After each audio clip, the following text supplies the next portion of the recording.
Undercover Carson, secret agent.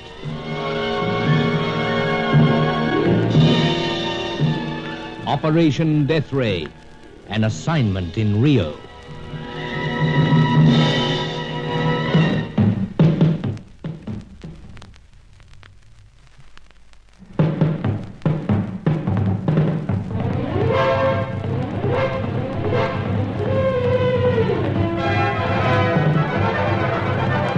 Once again I'd heard the name Chaco, this time from Anton Zorowski, the Polish scientist who had learnt to speak English in Scotland. He was leading a well-ordered life as a consulting engineer in Rio when we ran him to Earth.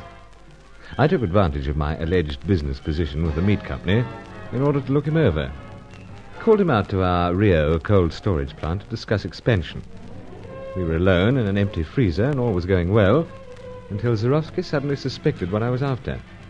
He panicked, but it was impossible to escape. Neither of us could. Someone had clamped the door shut and we were trapped in a huge icebox. No, Mr. Carson, I refuse to believe that this is not a trick to get information out of me. But you will hear nothing. Nothing! Oh, easy, old chap. We're in the same boat. Freezer, rather. No, these tricks do not convince me. I have had dealings enough with your kind. Spy! Oh, steady, old chap. Don't quite care for the spy. Howsoever, let me hasten to point out that I'm as much victim of the situation as yourself. Someone obviously wants us both trapped inside here. Until you force me to speak, then let there be no misunderstanding. I know what you seek. I will not talk. I have washed my hands of it all. This is a new life for me. I have a business which now prospers. I have a good wife, a young family. No dealings I have with any of your kind, for fear that I lose all. Scarcely time to point this out, caught in this confounded cold as we are, but must. If the secret of this death ray falls into the wrong hands, what then of your business, family? For all you know, Mr. Carson, it may already be in wrong hands. Chaco's? What is it that you know of Chaco? You let the name drop yourself, old chap, in the first few heated moments. It is a hateful name. He was one of the 6 surviving scientists who arrived from Europe. Am I right? I told you, Mr. Carson, I will not speak. Yeah, this Chaco seems to have some hold, eh? He has no hold on me. No? I have parted from his kind for all time. Cannot I convince you of that? Perhaps. But you were working on a certain aspect of this death ray. I will not answer that. Nevertheless, you were. Your specialty was plant construction. Who told you that? Shut and dark. Howsoever, It is true, then, that I was engaged in the planning of the plant. Vitally important to such a project. But I have no plans or documents in my possession now, and I have tried my hardest to eradicate all the details from my memory. Try to understand that I am a peace-loving man, a family man. I hate to disrupt your family life, old chap, but many, many families are involved in this great issue. In the wrong hands, death ray could cause frightful slaughter and misery. Need you tell me that, when I have worked upon it? I'm merely trying to appeal to the better side of your nature. Have I not explained so? The plans, the documents, I no longer have them. You destroyed them? No, and they are not destroyed. Perhaps it is best that I tell you this much. Chaco has them. I see. Your part, too. From that I understand that you have already come upon another of my former colleagues. Not Chaco. I imagine that he will be most elusive. But who? Dr. Diaz. The one who claims to be the greatest scientist in the world. The crazy fool. But where did Chaco catch up with him? Well, living back of beyond, native village. How like him? But Chaco, where can he be found? I have no idea of that. Indeed, even if I knew, I would not disclose it to a living soul. Not even at price? So that is why all this is arranged. To try your bribery. Well, let me tell you, Carson, this cold is already more than uncomfortable. You are wasting your time. Believe me, we're both trapped in here. It is strange, is it not, that you should be so eager to extract from me all that I know? I must do something to keep circulation going. A smooth one indeed. But I cannot be involved. If Chaco knew that I gave the slightest hint as to his whereabouts, my life would be at an end. My children fatherless. Then you've some idea where he may be found? No, I do not. I swear to that. Then what about other colleagues? I have no idea. It is from you that I hear for the first time of Diaz. The others went their ways. Perhaps one deep down into the Andes. Perhaps another and another into some country bordering Brazil. I do not know. Oh, but it's cold. It's fast becoming unbearable. Keep swinging your arms, rubbing hands. Please, are you not satisfied now that I have nothing to give you?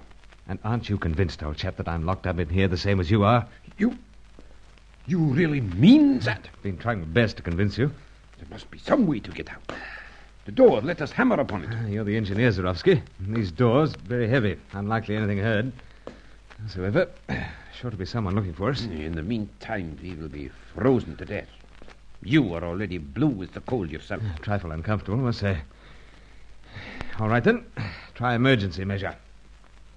What is this you draw from your pocket? Pipe.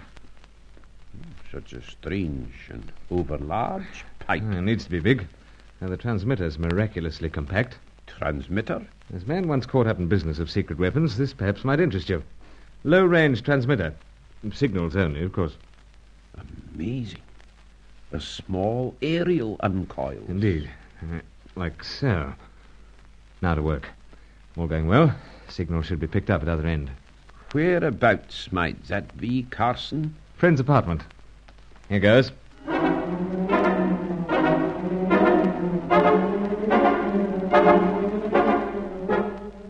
Nothing old-fashioned about this pipe. Trifle unusual, but many handy inventions in this day and age. Its twin was lying in Sir Giles Davenport's apartment. The signals came through faintly to him, but they were enough. So we were rescued, and Anton Zarowski left me in the greatest possible haste. Back at Sir Giles' Copacabana apartment, we talked it over. You know, Carson, I thought that pipe you left was an infernal machine. I dared not touch it. Oh, it did have its use. So, might have ended up frozen stiff, but for having it with me. No notion who so unsportingly shut you in? I'm afraid not. An old trick. Destroy opposition. Anton Zarowski proved a disappointment. You haven't just cast him aside. Oh, heavens no. Got Angelo out even now checking up on him, but frustrating, most. This Chaco looms larger and larger as the evil genius. Indeed. But, man, we must be on the right track. Otherwise, these rival agents wouldn't be so jolly persistent. True, Sir Giles, but where does all this leave us? Well, I suggest we take a breather, sort things out. What about another snort? Oh, yes. What about yourself? I'll sit on this one. Well, thanks. There you are. Help yourself to water. Right. Yeah, that does it. Cheers. To our success in this search, Carson. Sir. All the same, sir, we've drunk to that on a number of occasions. We mustn't be too impatient. Hello? Someone at the door. He's opening that, old man. Ah, Angelo. Indeed, Excellency. I don't know why I shouldn't have thought it was someone else, but after all, one of Carson's lady loves apparently took a wax impression of the key. But Angelo, you black-hearted old rogue, what have you been finding out? Excellency, I've been in conversation with a relative. Dear fellow, that could mean any one of hundreds. The cousin who is in the position of cleaner at the building where the Senor Zarowski has his offices. Oh, yes. I requested my cousin that he should maintain a particular watch upon the Senor. And now he informs me that the Senor returned today in a state of considerable agitation. Reason to. Indeed. And furthermore, Excellency, that he left with several cases of papers. He did? See. And from what he was told by other people on the same floor of the building, he will be absent for some time. Where? Where gone to, I mean? My relatives are inquiring into that, Senor Carson. Interesting turn of events, old man. Yeah, most. When can you expect something, Angelo? Oh, it is unlikely that I should hear more before very late tonight. You've done very well so far. Joe, yes. This Zarowski mightn't be the reformed and innocent fellow he makes out. You never know, Sir Giles. Anyway, I'll be looking forward to hearing more. Meanwhile, I have an appointment. Which one this time? Fakerella, Sir Giles. Ah. Said I'd drop in at the new place where she's dancing, the White Tulip. Care to join me? No, Carson. You go along. Enjoy yourself while you can. I'd say there was a busy time for you coming up.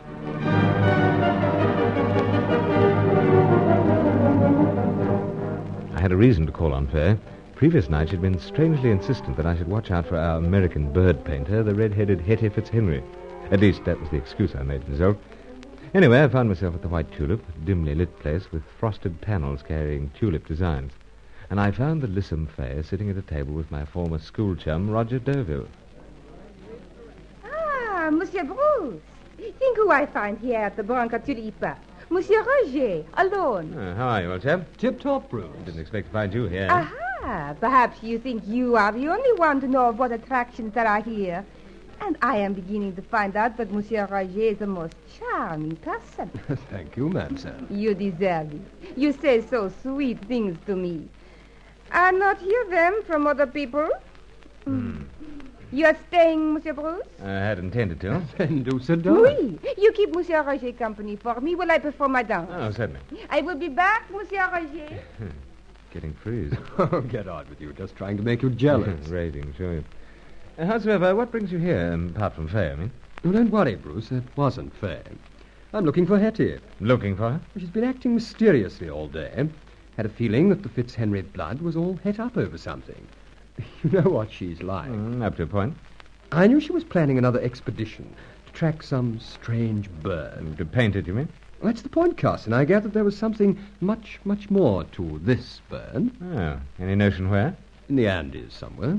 Andes? Yes, away over in Peru. Anyway, I've looked high and low in all the likely haunts. It's pretty clear that she's buzzed off. And as I said, it's all very mysterious. Something very odd about this bird.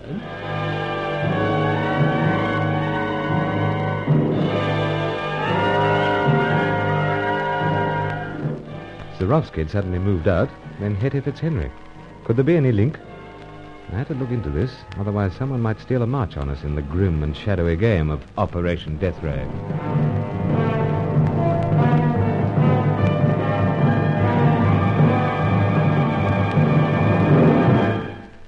Join Lost in Brazil tomorrow for the next episode of Undercover Carson. Also, visit our channel, rumble.com/c/Lost in Brazil for more episodes like this, and visit rumble.com/c/GAR for more radio programs like this.